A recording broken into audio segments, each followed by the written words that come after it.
Thanks again for joining me, Noah. I'm excited to learn about how you've been using Quadratic to do some data analysis. Do you mind introducing who you are and what you do for your day-to-day work?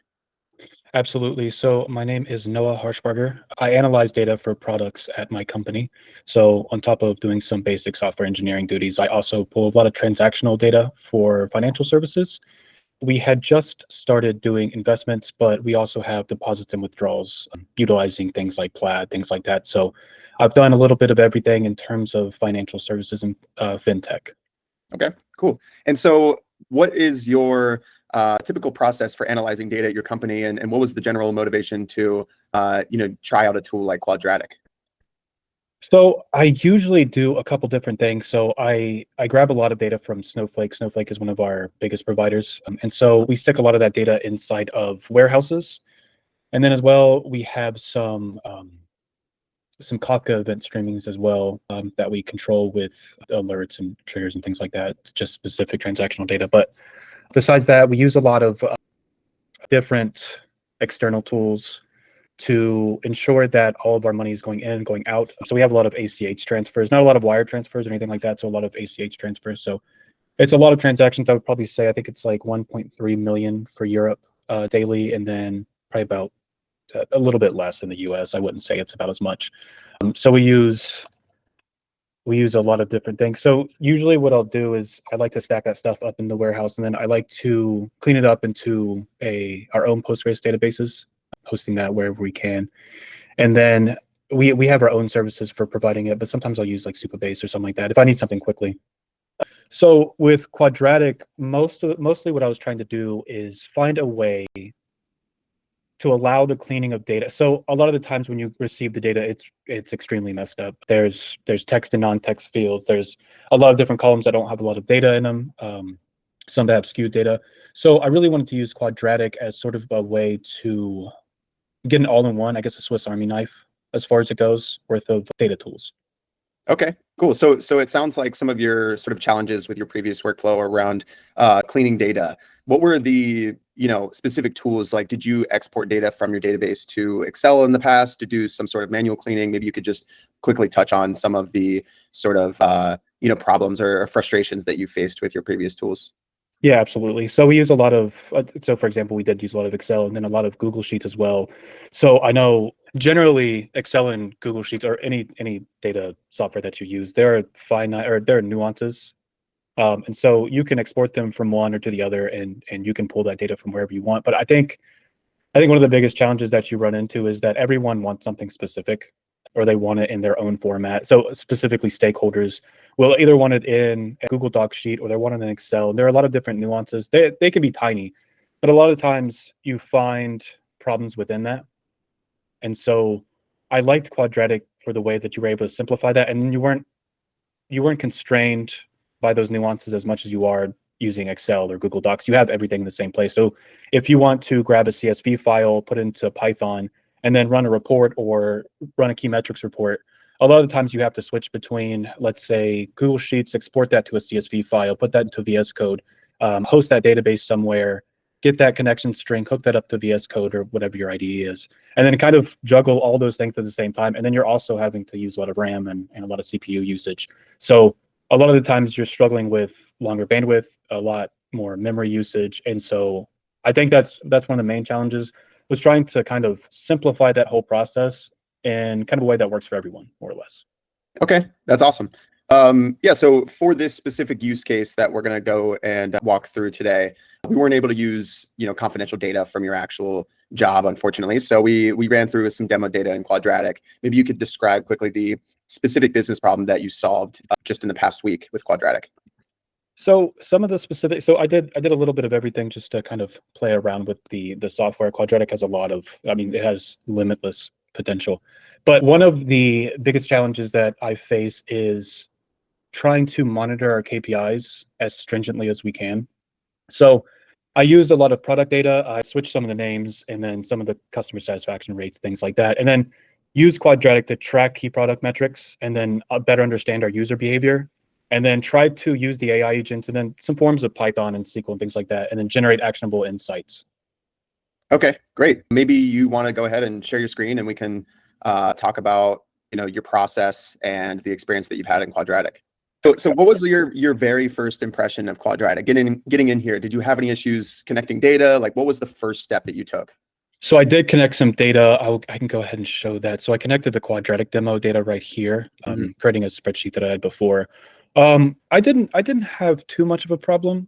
I went ahead and just did it the same way it said in the documentation, just set up a database name, username, and password. And then I took a couple tries, I'm not going to lie, but I went ahead and just hosted it on a cloud service to make it a little bit easier. And so once I did that, I just tested and saved the changes, and it worked right on the spot. Okay, so you were trying to connect a database that was saved locally on your computer at first. Yes. Okay, yes. yeah, that's not currently supported browser-based, so we're not able to make that happen just yet. But yeah, feel free to continue walking us through how you approached your problem in Quadratic and sort of, what was the process. Okay, so I went ahead and ran some connections, and there were also, I can show you some of the tabs as well. I created this first aggregated data mock structure. So this is a lot of our sales performance data. I switched the product names again, but a lot of this was based off of products that we have at my employer. So we wanted to specifically see how each of these products were doing and kind of highlight which ones were doing better in the generalization of, so we can go down here. So we had a top performance analysis. So we wanted to see, for example, which product had the highest revenue, which one has the highest profit margin. And then we wanted to separate those by example for regions and then by value. So we took a lot of this data right here, and then we would use a lot of the Python or SQL queries. And then I used the AI agents as well to kind of play around with it, to kind of pull out some metrics that we could use. Right here, you can see that I also had some business insights as well. So that skewed some of the data. But the cool thing about Quadratic is that it allowed me, with the use of the AI agent, and then when you use the Python as well, so we can go up here, for example. So with Python, I used a lot of this and then the AI agent to kind of clean up some of the data that I had, create some analyses, create some metrics. And I mean, you can see right here, we have a lot of the Python data right here, using some of the sales analysis, grabbing some of that key data that we needed, moving that to some profit margins, and then data visualization tools such as bar charts. And then down here, we also had some key metrics as well. I don't have it as of right now. So for the sake of time, I'll just use this.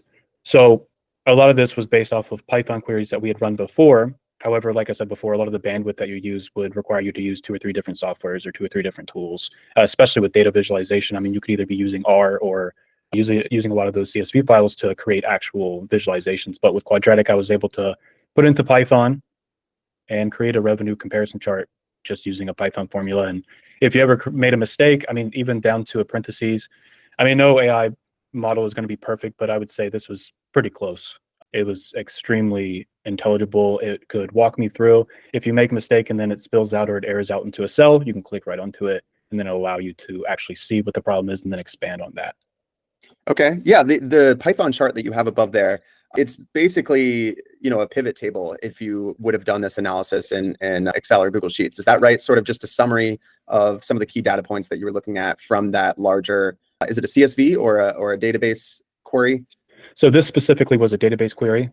Yes, but it would have been a pivot table. So a lot of this you would have had to manually do, and then also import some of the CSV files. But with Quadratic, you were able to connect the database and then stick that data into there, and then run a Python query or run a Python formula directly in Quadratic, and then just create this entire table. You have labels, you have titles, you have X and Y axis headers as well, and you can even split them. You can put the color inside there. You don't have to worry about formatting it like you would in Excel or in Google Sheets.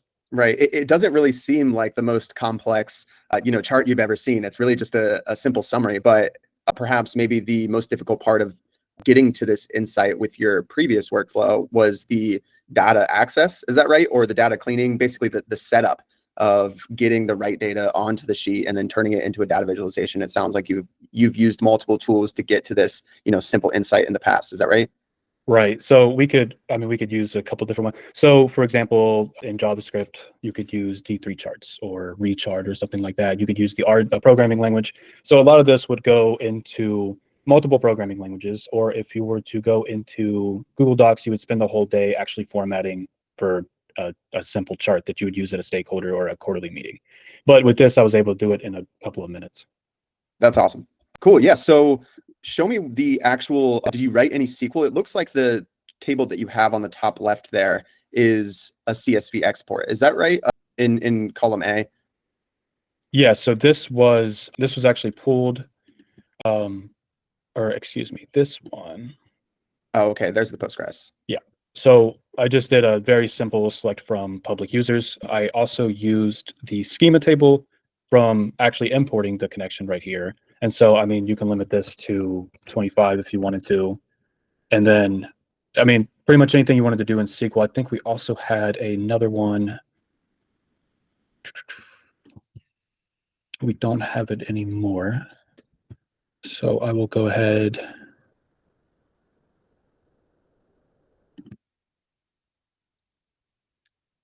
Did it take you a while to find that button in the dropdown?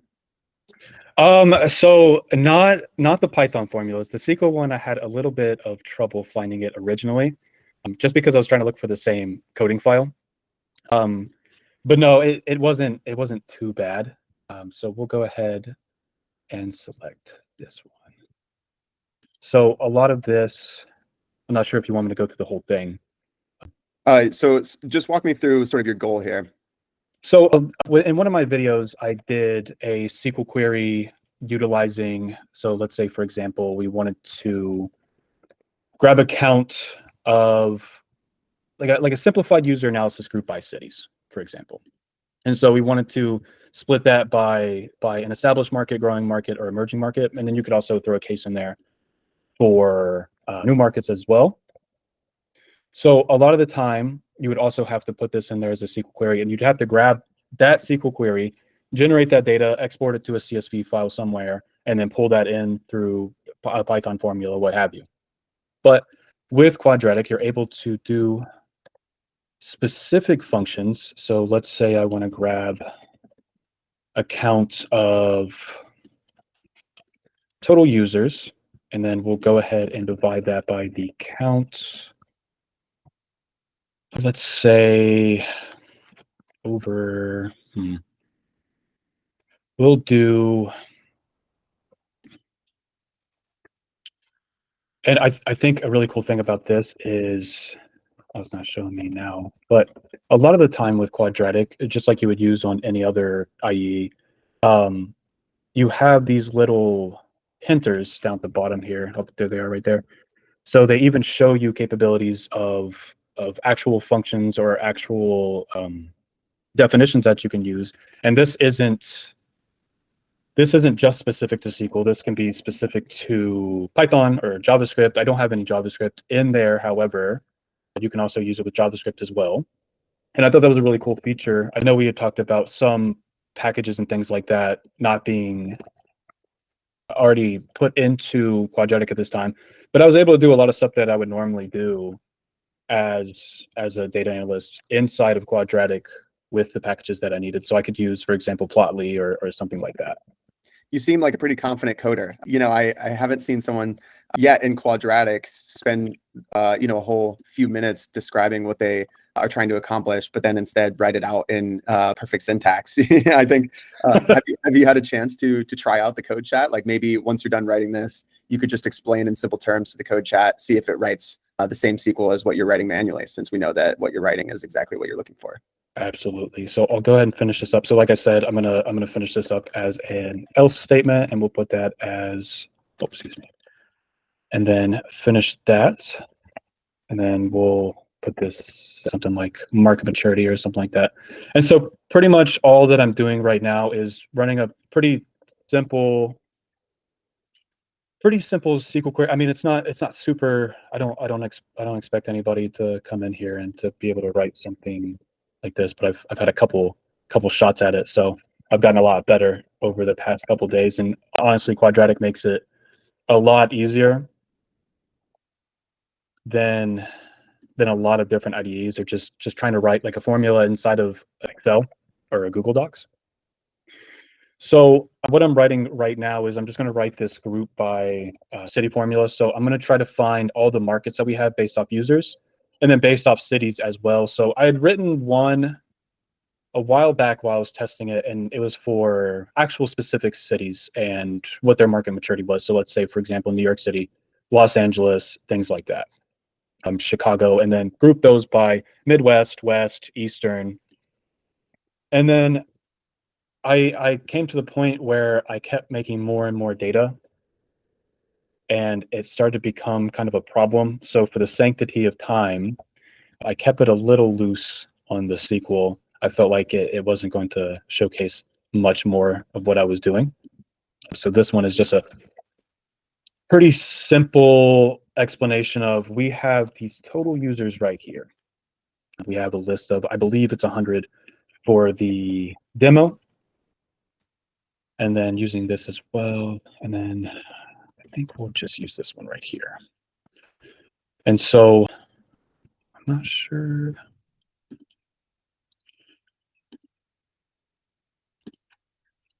There we go. So I missed some of the parentheses here. So I wasn't as capable of writing out this entirety being as perfect as it is as I would have liked. But however, so we have this table right here. Each city is grouped. We have some total users right here. And then percentage of total users, as we can see right here. So count of them times 100, and then divide that by sum of all of them. And all these, for the purpose of the demonstration, are all new markets. But this separates all the total users as a percentage of the market that we're sharing with all these products up here. And then we're grabbing every city and showing exactly how many users we have, and then what percentage of that. And then as of market maturity, which one of these are either an established market, a growing market, emerging market, or new market. So we'll go in here, and I think I'll use this one.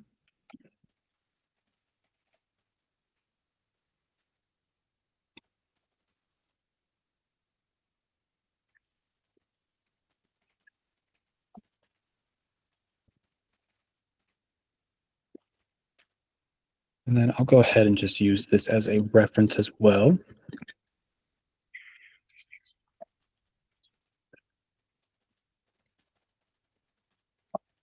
That way we can get kind of a comparison. I love the detail in the prompting. You know, a lot of times it's too easy to have a very simple query, but it just doesn't bring the exact result that you're looking for. So it requires a bit of iterating. Yes. So it's something I've learned specifically in this age that we have now, is that a lot of the times AI agents will tend to hallucinate. And so I think, just for the purpose of this demonstration, I wanted to get a good basis. And I've been working with the AI model for about a week right now. And so while I'm not going to say that this hallucinates at all, I think a lot of it has been really good. I wouldn't complain about this. If I were a stakeholder in this app, I wouldn't complain about this AI agent as well. But for the purpose of demonstrations, I want to make it as clean as I possibly can. Right. And just to confirm, the bottom of your prompt is a little bit cut off. It's not for you. I'm assuming that's just a Google Meet thing. I believe so, yes. So we'll go ahead and create a table, and then this pushed it directly into it as well. So this was, I believe, Aspen or Colorado Springs at first, but now we have Boulder. So can you create a table to group cities, total users, percentage of total users, and show their market maturity overall? So that's what we had done in the SQL query beforehand. And so I gave it some labels of established market, growing market, emerging market, and new market. And so it went ahead and defined that query for me, and then put it into a table with headers. And it laid it out pretty much the exact same, with the exact color and fonts and everything, and using total users and then percentage of total users as well. Like I said, for the purpose of this demonstration, it was pretty much going to be the same data, but it allowed us to skip the new market and then put it into another category, an emerging market. However, the values are still the same. This is a market that isn't completely established, and it's not quite growing because I didn't allow the actual amounts of greater than or less than or equal to. So I went ahead and put it into its own category, but pretty much the entirety of the query was the exact same. So you being, you know, proficient in SQL and other coding languages, would you say that Quadratic, compared to some other AI tools, is more or less transparent in the way that you are able to, you know, look at this code and reference it? I see that you haven't checked into it yet, so you're trusting it, but I'm just curious on your thoughts of, you know, the code that it's writing. You know, being someone who typically does this manually, what's your sort of sentiment on using AI tools in general and using Quadratic for generating code? So I'm a huge proponent of AI tools. I'm from the school of thought that any tool we have within technology, you need to use. It only grows as we grow with it. So one of my biggest praises for Quadratic generally is that a lot of the times, specifically when you use AI tools, and this, I mean, with this can generally go for any tool, there's always going to be bugs, there's always going to be deficiencies. But the thing that I like the most about the AI models inside of Quadratic is that it gives you the formulas. So it doesn't spit out this markdown file that gives you a bunch of stuff with a bunch of differences. It doesn't change a lot of stuff. What it does is it goes into there and it prints out completely exactly how you wanted the formula to look like. And I think, and so we'll go down here with the AI chat, but it took every single thing that I asked it to do. And again, this is just something within the realm of prompt engineering, but it took everything I wanted it to do in this query and it matched it exactly. And so right here, you can see the difference between the different markets, but I didn't establish that. That was my fault, not the AI's fault. And so at the very end of this prompt, you can see exactly what you put into it and what it comes out with. And I think that's a very, very important thing, especially moving forward with transparency in regards to artificial intelligence, is that a lot of times you get an AI agent that you can just stick into a coding file, or you just stick it into a wrapper more or less. And so, for example, if you use the AI agents inside of a website for finding the best deals or finding a specific product, a lot of the times, a lot of that is handled within the actual agent itself. You never see any of that.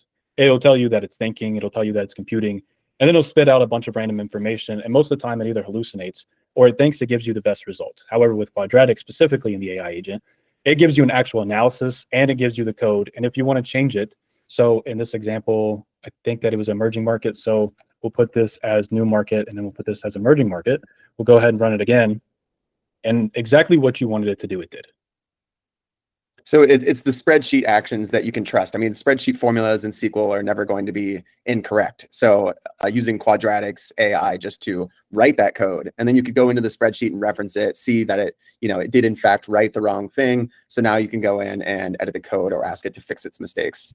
Exactly. And I think through one of my demonstrations, I had made a mistake and I kept it in there for the specific purpose that I wanted to show just how cool the AI model was. So I left a parenthesis off at the end and I wanted to see if it caught it, and it did immediately. And so I think a lot of the times, especially when you get onto things like Google Sheets or Excel, a lot of that is constrained by either sizing or dimensions, or I mean, honestly, experience or knowledge of SQL or Python. And so a lot of the times you try to fill out a lot of information, you try to write out a lot of SQL queries. And I know you can go into inserting it into the cell and you can see a pop-up. The thing about Quadratic is that it gives you everything that you need specifically right there for you to use it. Awesome. So would you say that you used SQL the most in terms of features, or maybe you writing more Python? Walk me through sort of how you felt about the intersection between SQL and Python and the spreadsheet grid and your experience there. Of course. So I would say I had originally started with, so for example, a lot of these tables are just very generalized SQL queries. So I'll go ahead and run one right here while I'm talking about it. So we'll go back into the schema again, use the transactions right here.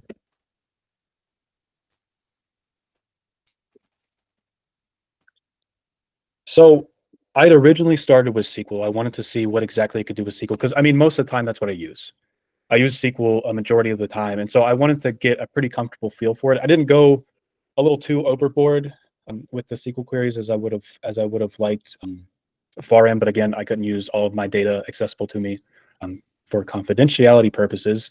However, I was able to mock a lot of the data that I use day to day. Now, with that being said, I started to get in a really comfortable zone, specifically using Python. So for this one, I had used Python. And then as I was going as well, again, Cole, we had talked about this before, some packages aren't integrated into Quadratic yet. However, I wanted to see how far I could go with it. So I used things, in this example for the sales analysis, I'd use pandas and I'd use plotly.express. And then I created a key metrics table. I don't believe it's on here, but I had used numpy as well. And so as I went along, and I started creating a lot of these different formulas so I could kind of test and expose what Quadratic could and couldn't do, I couldn't really find an area where I couldn't do something. And that was fantastic, because a lot of the time you get restricted by what you can and can't use in AI models. So there are some things that you can use that it just doesn't integrate well, or it won't export into another file the way you want it to. But the cool thing about Quadratic is that everything you need to do is right there. So I'd say it was pretty even keel. I would say I'd start off with Postgres, but I started to find the Python formulas were really satisfying. Okay, cool. And what felt like difficult or confusing or missing? You said that, you didn't run into any issues with the pyodide restriction in terms of Python libraries, but is there anything from your old workflow where you felt like, oh, I used to do this all the time in Excel and it's not available in Quadratic, or any other sort of, features that were missing, or bugs that you might have run into? So I ran into a couple problems, and I wouldn't say that it's necessarily bugs. I think it's something that you kind of have to get used to as you go along with Quadratic, because once I got into the flow of it, it was completely fine. I had started off, so I would create some tables in a specific column. So I do things like this, and then create continuous tables and then continuous data. And so sometimes I would try to put in a specific formula or a specific query, and I would run over a spillover. But one of the cool things is that Quadratic would allow you to kind of push those over to the right or down. So it worked with you as far as trying to find the best sweet spot for where you wanted to position these specific things. I mean, I see your CSV you have here starting in A1 does contain some data. If you scroll down a little bit, yeah, that business insights and strategic recommendations. I'm assuming that the AI generated this sort of report and did the formatting for, sort of the summary you have here, and it placed it in A27, which is the row below the end of your CSV, which then turned it into the table. You can see the border of the table is at the bottom of row 32, which is an error. So I'm not sure if you caught that, or if you just let it happen. I'm curious on what happened.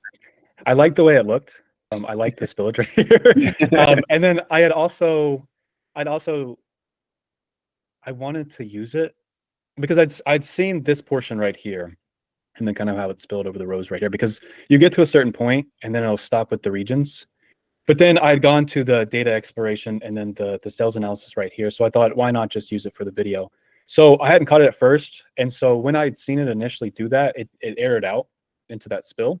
And so I do believe that's exactly what happened, is it kind of grabbed a little bit of sales performance data, and then it grabbed the insights as well, and then stuck them into one table. But then you get this overspill right here starting at 33 where it kind of pushes it back out. But on the other hand, I used it for some sales analysis, some key metrics, some KPI data, and they were completely fine. So I think once you recognize what's happening, you can kind of maneuver around it and fix it that way as well. Okay, cool. So in general, what did you ultimately achieve through your analysis, and how did Quadratic help you get to that insight faster and more effectively in just a few sentences? I think I'll say it this way. I was able to create a stakeholder meeting in, let's say, if you were doing this for a week, in a fraction of the time. You were able to create KPIs, key metrics. You were able to create analyses, a data chart, and you were able to, we pulled up city data right here for emerging markets. I was able to create an entire stakeholder meeting with data visualization, with complete data fetching and cleaning. My entire job that I do within a week, I was able to do in a fraction of the time. That's awesome. I love to hear that. And how would you normally share these results with stakeholders? Like, are you the final step in your analysis after you're, cleaning data, pulling it in from your database, putting it in Excel or Google Sheets, migrating it around? Like, what's the typical dashboard? Are you using any BI tools, or, slide decks? So it's a combination of, BI, yes, a lot of Tableau, and then we'll switch it over to a PowerPoint slide. So we'll initially get it cleaned up, and then maybe run a couple formulas to ensure that we have all the data that's consistent, and then pull all that data into a data visualization tool. And then if we need to export that, we put into some slide decks. Okay. And you mentioned that, in just, in a fraction of the time, you were able to create this dashboard, which has, some charts, some summary tables, even some written insights that you would be able to share with your team. In reality, how would they react to something like this as the final result? Do you think that your team would typically just really expect that PowerPoint slide? Like, would you still have to go out and, export each of these CSVs and charts as PNGs and put them onto a slide deck, or move it, export it to Excel and move it back there so that I could eventually get back into Tableau? Like, what's sort of, your assumed roadblocks for presentation of the data using Quadratic or not? So I won't speak directly for some of our executive or C-level managers, leadership, because, Everybody likes a good PowerPoint presentation. Everyone likes a good Google slide. But I think if you were to take this into an average, I mean, you talk about a quarterly or a weekly, you talk about the finish of a sprint or a retro, I think you could use this as is. I mean, it may take some fine tuning, but I mean, everything's here. It's completely designed with font colors, background colors. You could move this down a couple cells, and you legitimately have most of, I mean, the brunt of your data is right here. You have your KPIs, you have your metrics, you have your analyses for the quarter, you have some marketing trends, you have a whole bar chart. I played around with some scatter charts and some line graphs and things like that. I mean, and then even here, I mean, you have top performer analysis as well. You could run the actual, and then you could just zoom in right here. You have everything you need for an average meeting. Okay, that's good to hear. Yeah, so it just depends on the person in which you're trying to present the data. Who you're trying to impress. Yeah, I suppose that makes sense. Cool. Well, I'd love to get, before we wrap, this is really useful, just understanding your process and the insights that you've gotten. If we could just spend a couple more minutes, if there's any other sort of pieces of feedback in terms of any features or improvements you, would have liked to seen to make this project smoother, or any other points of friction that might have slowed you down. I think mostly just the spillers and things like that. I got caught up on crossing tables for queries. So I know that on the schema you can set each one, but I know you have to specifically set. So for one table, you have to specifically set the schema to users or accounts or transactions. So I wasn't aware of that in the beginning, but once you pull it in, the actual data in, and then save it and then start cleaning up the tables, it's a lot easier to maneuver. So that was a problem on me. But I can't really, I don't have any cons to say. I mean, I really enjoyed using this software. I mean, of course, like any AI agent, it's going to take some repetitions to just get it right, to get it specifically right the way you want it to. But again, with tools like this, you can't expect everything to be a perfect 100% every single time. And so I wouldn't negate that to a con. I just think that's something that through a workflow continuously happens. I think it always has to be like that, or else, your product's going to be perfect every single time. And we don't live inside that world, unfortunately. Right. So yeah, I mean, you seem like a very technical type of person who's willing to work through minor issues that you might come across in a product. And so from your perspective, Quadratic is a fine tool. But maybe if you could wave a magic wand, what would you want Quadratic to do for you next? Are there any other sort of like features that are nice to have? Maybe things that you've used in your previous workflows that worked well, or just features that you think would be integrated well into sort of this spreadsheet type of interface that is trying to be an all-in-one tool between, database access and, BI and this and that. So I think you touched on a good point. I mean, we can't make this a Google Office suite, but I do think the ability to export, and I mean, I'm pretty sure we can in some way or another, but I mean, the ability to export it, I think would be a really cool tool, specifically like the data visualization or something like that. I mean, you could always take a screenshot or something like that, but I think that'd be really cool. I don't know. I really enjoyed it. I really enjoyed the time that I had. And then you even had the share feature as well. You have download features. So I think maybe a linking to more prevalent hosting sites, so you could kind of just third-party integrate. I think that'd be a really cool way, especially, I mean, we're talking about technical viewpoints, but I think from a non-technical viewpoint, if you had a product manager that were to go in here and try to connect to database, they'd have to read through the docs and it'd take them a couple hours. So I think like a third-party integration would be really cool. And I think maybe some plugins as well. But I mean, you can't expect everything, Like an Airbyte sort of deal to connect Yeah. connections and make it easier to just integrate databases. Yeah, I think that'd be really cool. I think that'd be a very, I think that'd be a prize-winning decision. I think. Yeah, no, we are working on improving our connections. We realize that, it's one of our biggest strong suits, and I'm sure you've noticed that. And you can export. I don't know if you saw that you're, in the download menu, you can export as Excel. I'm not sure if that's something that you just maybe the language is off there. And also if you click on any, header of any CSV or Python table, you are able to, copy or save a CSV or PNG even. So those are ways to share, but perhaps since you didn't realize that was a thing, it could be more useful to surface those features. That's really cool. Okay, I just saw it. I'm going to use it for next time. Awesome. All right. Anything else you want to share with us? No, just thank you for the time. I really enjoyed it. It's a fantastic software. Awesome.